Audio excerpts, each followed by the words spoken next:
हम में से बहुत से लोग अपना समय या तो अफसोस से भरे अतीत में फंस जाते हैं या भविष्य के बारे में चिंतित होते हैं जिसे हम नियंत्रित करने की उम्मीद नहीं कर सकते।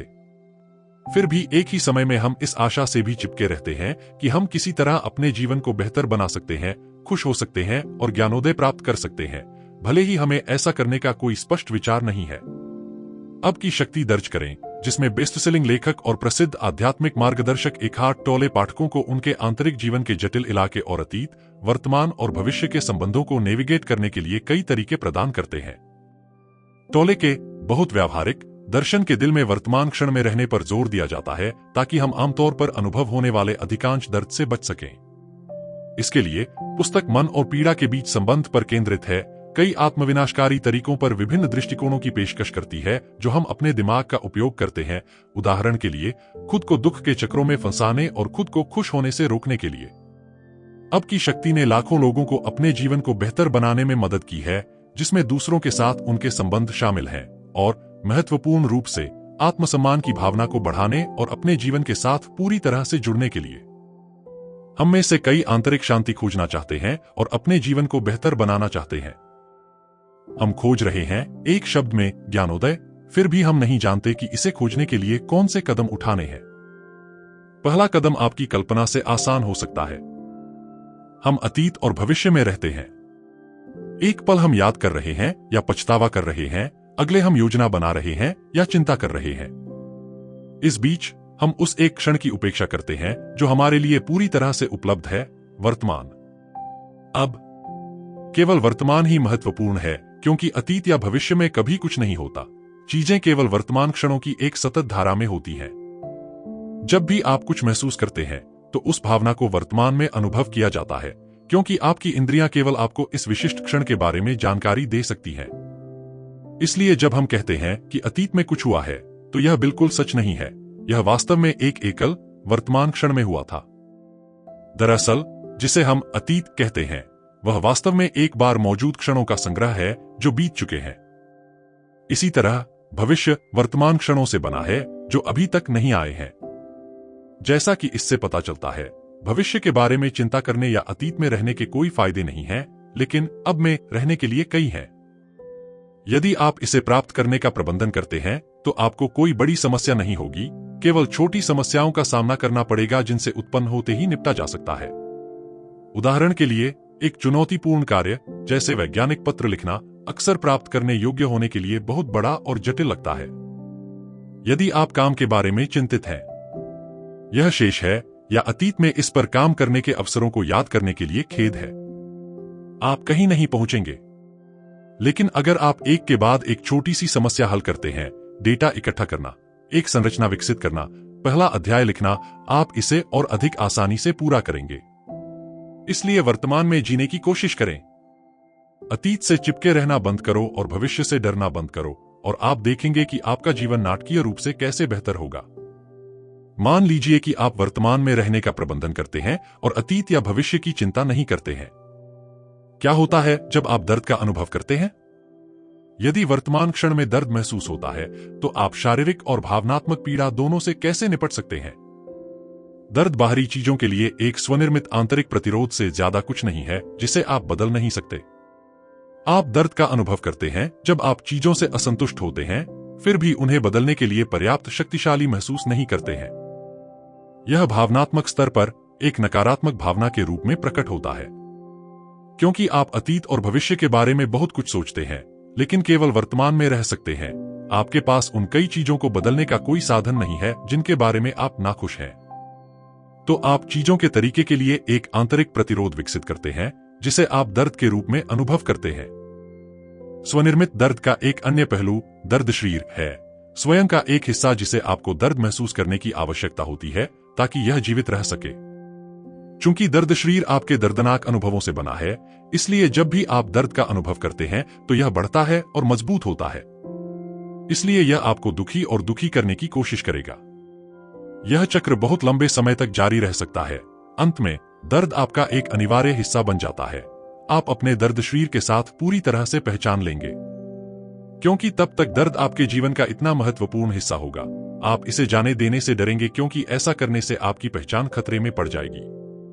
उदाहरण के लिए, जब कुछ आपको परेशान या निराश करता है और आप खुद को गुस्सा महसूस करते हैं, तो आपके दर्द शरीर ने नियंत्रण ले लिया है।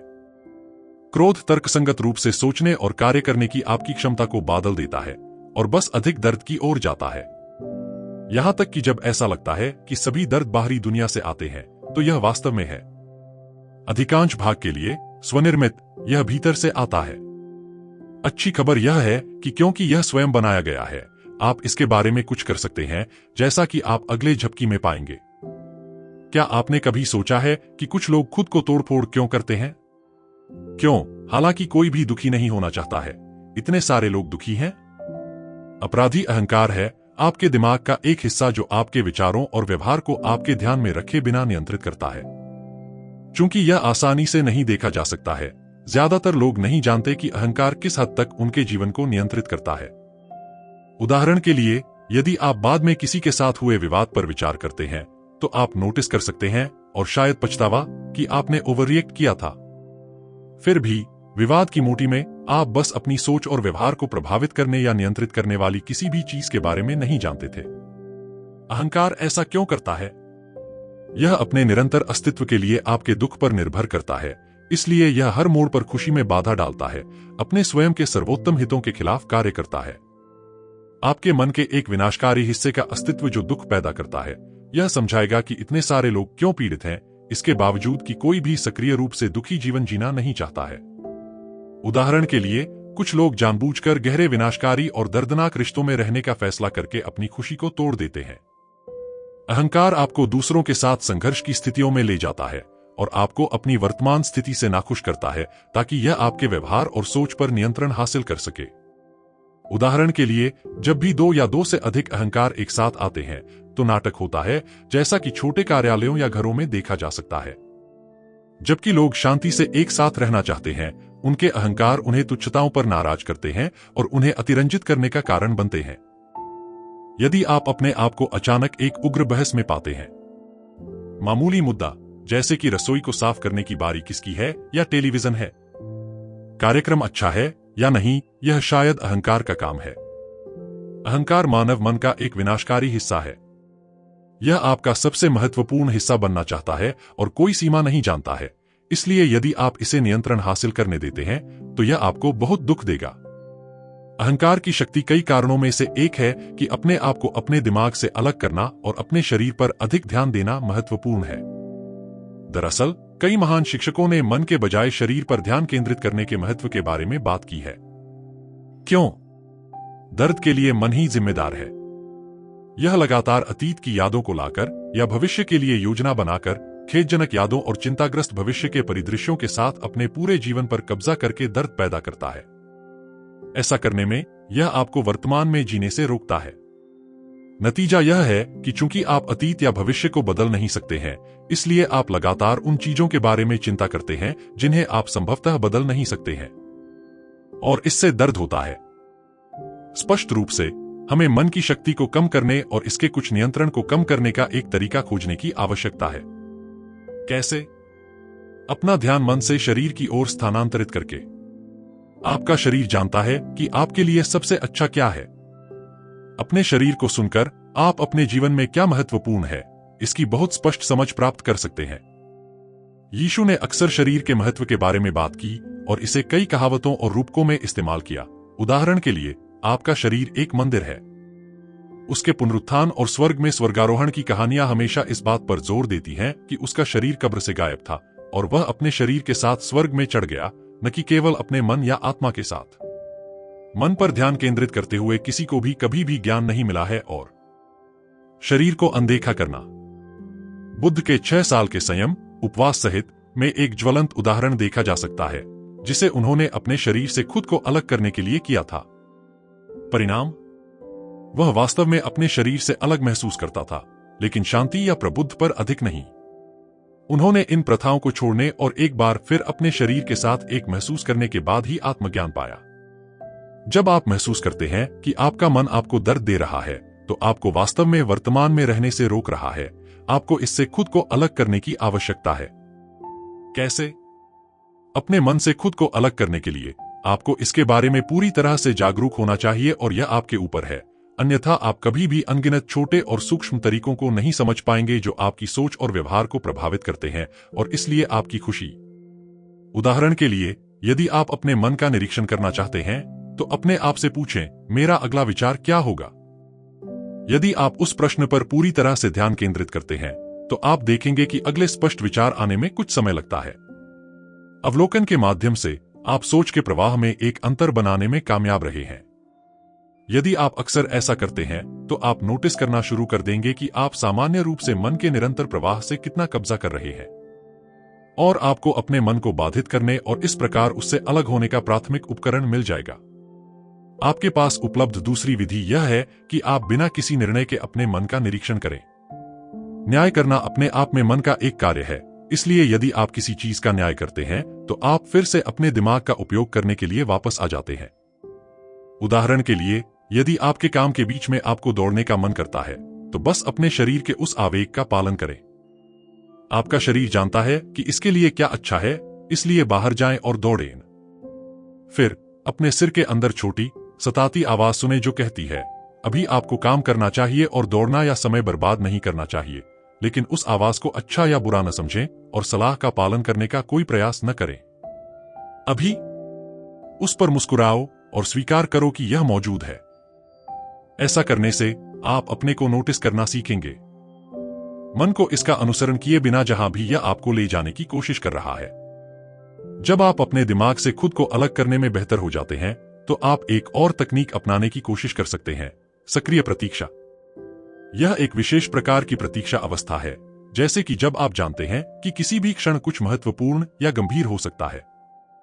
ऐसी स्थिति में आपका सारा ध्यान अभी पर केंद्रित है।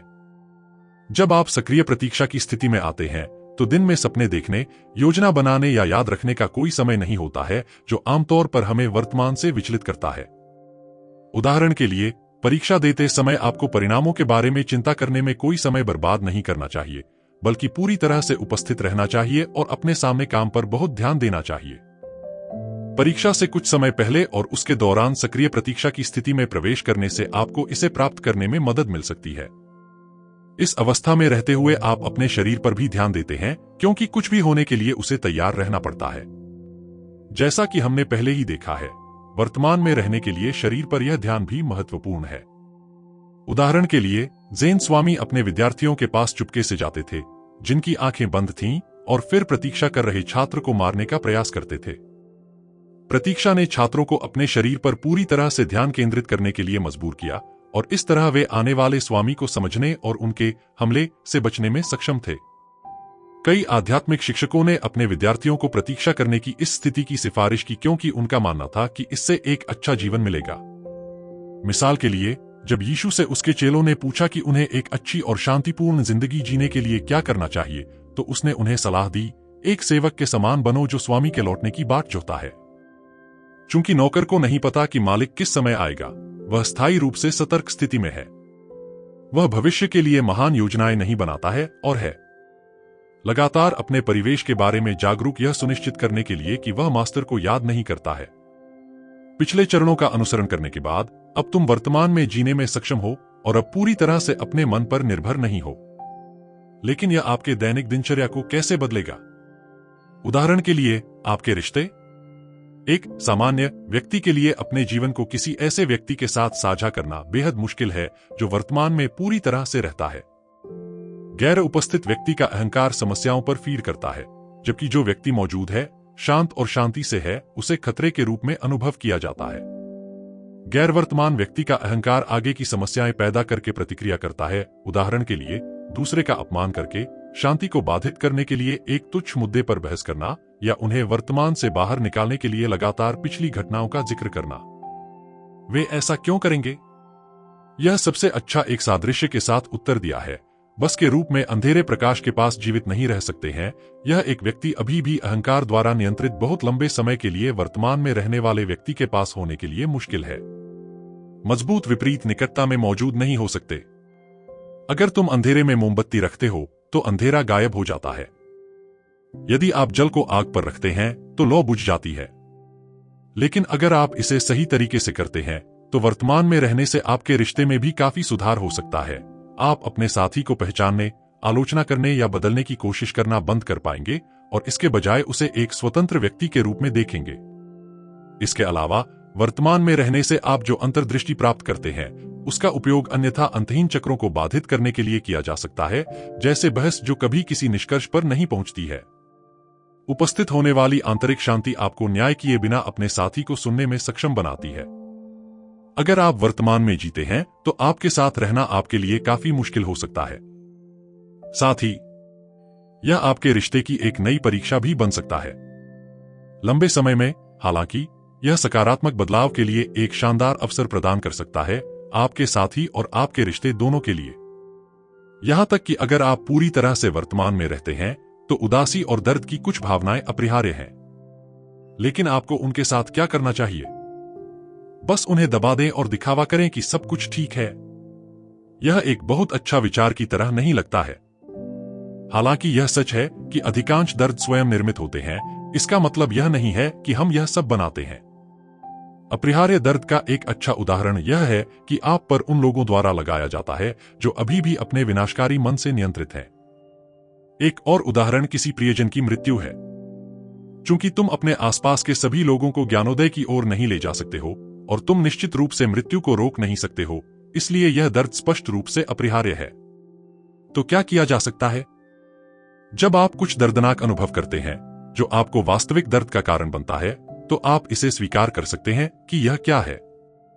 उदाहरण के लिए, यदि आप किसी प्रिय व्यक्ति को मृत्यु के लिए खो देते हैं तो आप निश्चित रूप से शोक करेंगे और उदासी महसूस करेंगे। लेकिन अगर आप इसे कुछ ऐसी चीज के रूप में स्वीकार करने में सक्षम हैं जो बस है और बदला नहीं जा सकता है, तो आप अनावश्यक पीड़ा से बचेंगे। दुखी होना एक स्वाभाविक भावना है जिसके बारे में आपको दोषी या शर्मिंदा महसूस करने की आवश्यकता नहीं है। चीजें वैसी ही हैं जैसी वे हैं। इसे स्वीकार करने का मतलब है कि आप अपना समय लगातार बर्बाद नहीं करते हैं कि चीजें अलग थीं। उपस्थित होने से आप अपने जीवन में अधिकांश दर्द से बचने में सक्षम होंगे, लेकिन यह सब नहीं। इसके अलावा वर्तमान में रहने का मतलब दर्द को अनदेखा करना या दबाना नहीं है। इसके बजाय यह आपको जीवन के ऐसे कठिन और दर्दनाक तथ्यों को स्वीकार करने की आंतरिक शक्ति प्रदान करता है। आंतरिक शांति एक अच्छी बात है, लेकिन जब आपके बाहरी जीवन की स्थिति खराब होती है तो आंतरिक शांति बहुत मूल्यवान नहीं होती है। क्या वर्तमान को स्वीकार करने से स्वचालित रूप से जीने का एक निष्क्रिय तरीका होता है जिसमें आप किसी भी चीज को बदलने के लिए तैयार नहीं होते हैं जो आपको परेशान करता है? जरूरी नहीं। वर्तमान में रहना भावना और अंतर्दृष्टि की एक आंतरिक प्रक्रिया है और आपको एक निष्क्रिय बाहरी व्यवहार विकसित करने की आवश्यकता नहीं है। उदाहरण के लिए, यदि आप कीचड़ में फंस गए हैं तो आप बस अपने आप को यह नहीं बताते हैं कि आप हमेशा कीचड़ में फंसना चाहते थे। इसके बजाय आप बिना घबराए खुद को इससे मुक्त करने की कोशिश कर सकते हैं। वर्तमान में रहना आपको नए संसाधन और समस्याओं को हल करने के नए तरीके भी प्रदान कर सकता है। यह निश्चित रूप से सच है कि अब में रहने से आपको ताकत और दृढ़ संकल्प के नए रूप मिल सकते हैं, क्योंकि आप अपने आंतरिक संसाधनों को समस्याएं पैदा करने में बर्बाद नहीं करते हैं। वास्तव में वर्तमान में रहने से आप वास्तव में कोई समस्या नहीं देखते हैं, केवल व्यक्तिगत प्रबंधनीय स्थितियां जिन्हें आप एक एक करके हल कर सकते हैं। यह आपको अधिक प्रभावी बनाता है।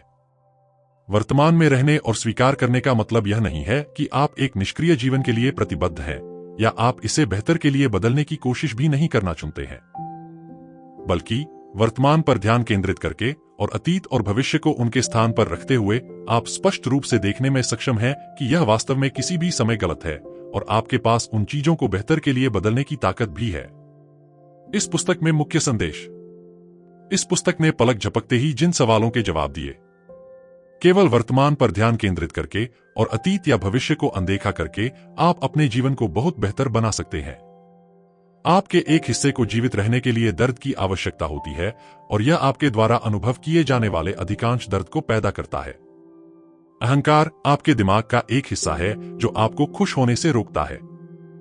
यदि आप एक समृद्ध और लगभग दर्द रहित जीवन चाहते हैं तो अपने आप को अपने दिमाग से अलग करें और अपने शरीर पर ध्यान केंद्रित करें। निर्णय के बिना मन का अवलोकन करना इससे अलग होने का सबसे अच्छा तरीका है और इस प्रकार खुद को दर्द से मुक्त करें। स्थायी सतर्कता की स्थिति में मौजूद रहने की कोशिश करें। वर्तमान में रहना आपके साथी के लिए कठिन हो सकता है, लेकिन यह आपके रिश्ते को भी बेहतर बना सकता है।